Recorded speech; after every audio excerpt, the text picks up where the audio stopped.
Hadi bir türkün ta dinleyelim gari. Mektup Ağzına yazarım sağlık mektup. abla.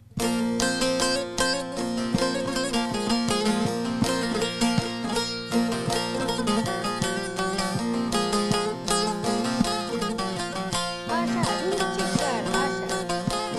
Gel. Bak.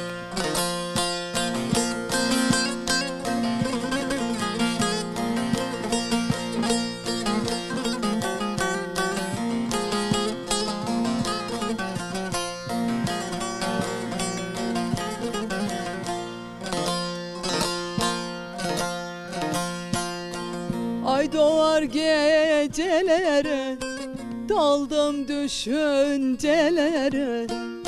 Ay doğar gecelere, daldım düşüncelere. Eller aldı yarini, ben kaldım köşelerde.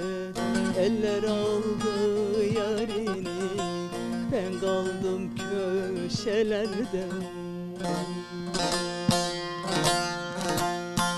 Mektup yazarım mektup, üzerini pullama. Ben yazarken ağladım, sen okurken ağlama. Mektup yazarım mektup, üzerini pullama. Ben yazarken ağladım, sen okurken ağlama.